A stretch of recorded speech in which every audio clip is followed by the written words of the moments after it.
Have you ever wondered what would happen if you stopped trying to control every brushstroke and let your intuition take over?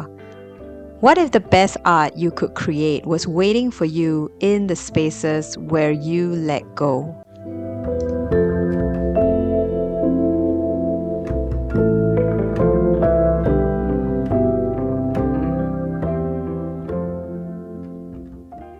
Imagine a world where every stroke of your brush isn't dictated by rules or perfection, but by pure instinct, where you don't just paint what you see, but what you feel deep inside.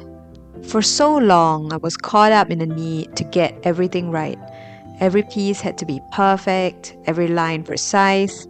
But over time, I realized this approach was holding me back. It wasn't until I allowed myself to let go of those expectations that I really started to connect with my art on a deeper level. And that's when I discovered the power of intuitive art, where the freedom of listening to your own internal voice meets creativity, and where letting go might just lead you to your most authentic work yet.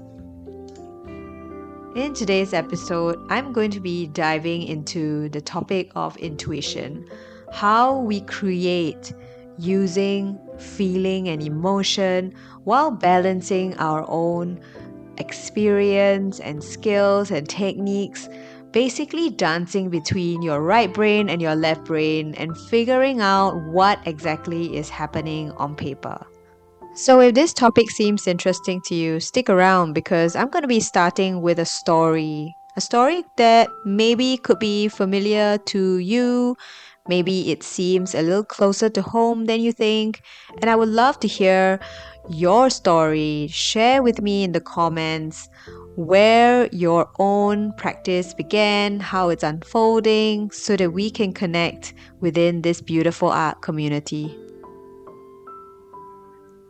Maybe my story could be familiar to yours, but I was one of those children who loved to daydream.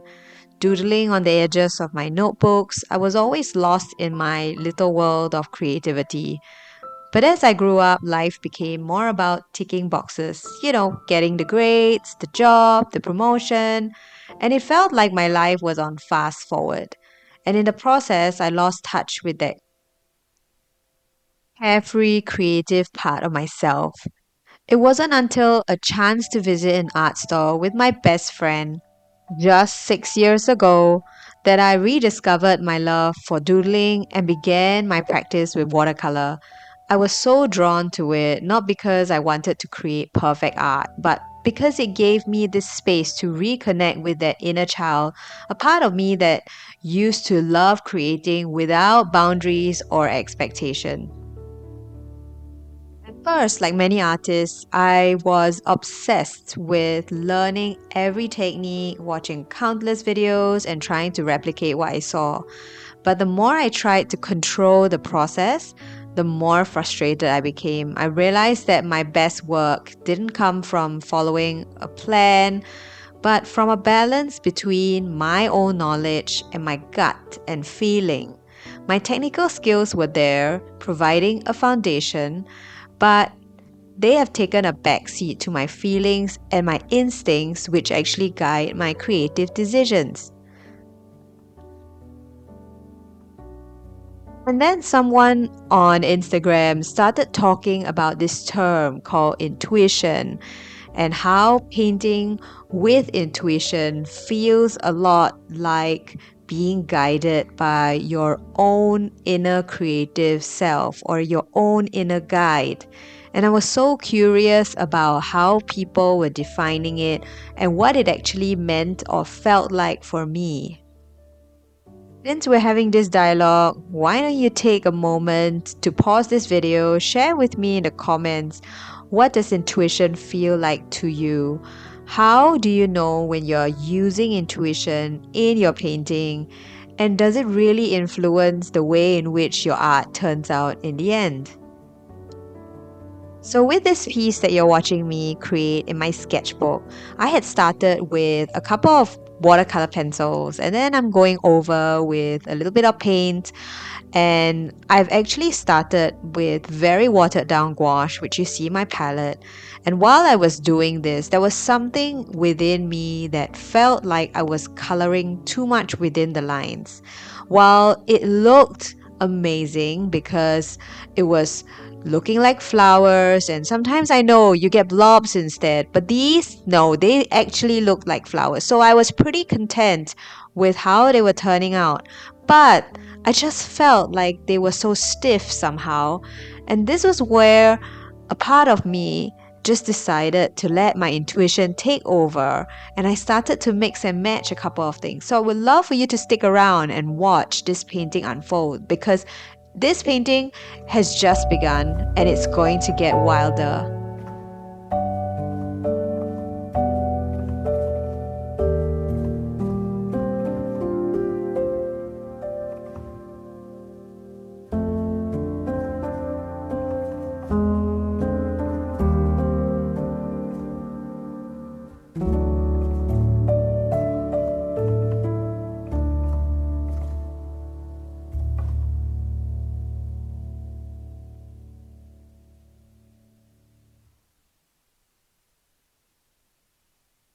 When I talk about intuition in art, I'm referring to the inner guide.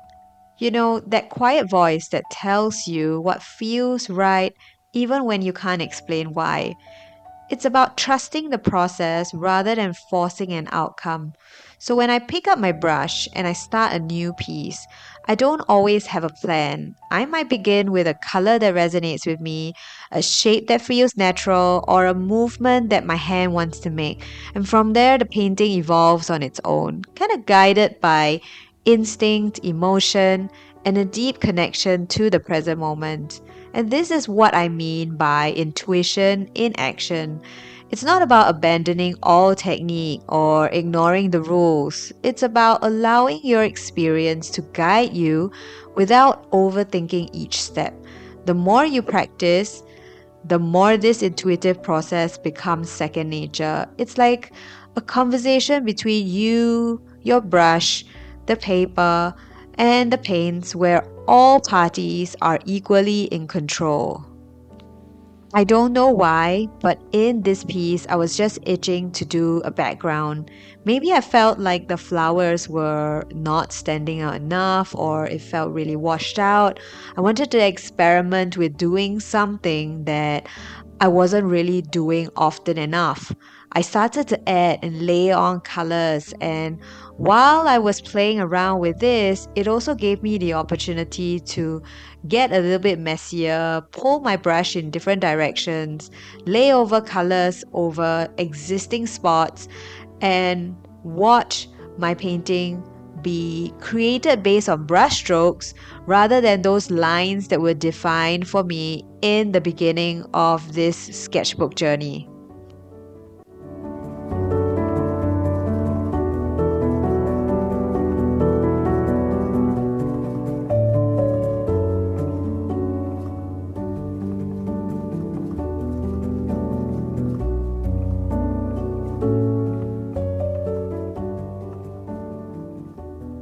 Despite the freedom and creativity that intuitive art offers, many of us hesitate to embrace it fully. I think one of the biggest barriers is fear.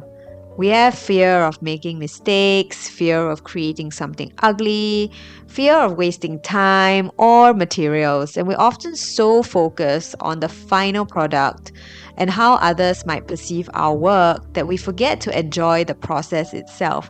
And this is also the influence of our inner critic, almost like what I call my perfect Nancy. This little voice who constantly whispers that I'm not doing good enough or I should stick to what I know. And this fear can make us cling on to techniques, to plans, to tried and true methods, even when our intuition is urging us to try something new. But here's the thing, intuition doesn't thrive in an environment of fear and control. It actually needs space to breathe, to explore, to make mistakes. It's in these moments of uncertainty when we really start to let go of rigid expectations and rules that our most authentic and powerful work can emerge.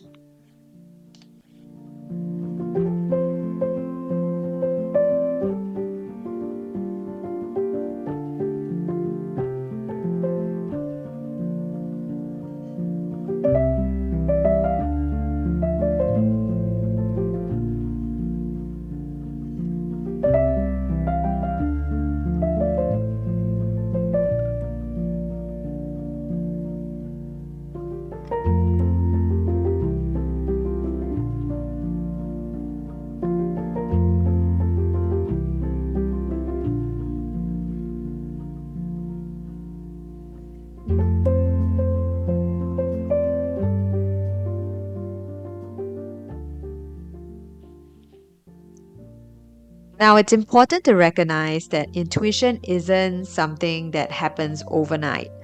It's cultivated over time through experience and practice. So, when you're just starting out, you might not yet have the confidence to fully trust your instincts, and that's okay. In the beginning, technique is crucial. You need to know the fundamentals, how to control your brush, how to mix colors, how to create floral shapes, because these skills form the foundation for which your intuition will build upon. As you gain experience, these technical skills become ingrained, almost like muscle memory. That's when your intuition starts to take the lead. You're no longer thinking about how to hold a brush or what color to mix. You just do it. Your hands know what to do because they've done it 1,000 times before. You have built this muscle memory, and this is where knowledge and intuition merge, allowing you to create art that is both technically sound and deeply personal. Like with this piece that you're watching me paint, I don't always know where the piece is going, and that's the beauty of it. There's a freedom in not having everything planned out, in letting the art evolve on its own, and sometimes the most unexpected outcomes become the most beautiful parts of a painting. As a mother of three young children, my life is anything but orderly. My days are filled with beautiful chaos, and it's in the chaos that I've learned to embrace the mess both in my life and art. Before motherhood, I was impatient, always searching for specific steps to follow. But after having kids, I've become more decisive, more accepting of the messiness of the process, and I've learned to give myself kindness to let go of the need for everything to be perfect. And this shift has changed the way I paint. Now, when I see each mess, I don't see them as mistakes, but I see them as an opportunity to find something new. And this is where intuition thrives. In this space where we allow ourselves to be imperfect, to make mistakes, and see where those mistakes can take us. Of course, there are going to be days where, my internal critic is going to be trying to take over, my perfect Nancy wanting to try and get everything right, telling myself to stay within a comfort zone where things feel safe and familiar. But art isn't about comfort, it's about exploration, pushing boundaries, seeing what happens when you let go. And before I begin any practice, I find that acknowledging my perfect Nancy and her job, but also choosing not to give her power, is important. I like to name my inner critic, and for me, now that you're listening, you would know that she's called Perfect Nancy, and I name her because I want to keep her separate from me. The transformation often happens when I decide to embrace the mess and take curiosity over criticism.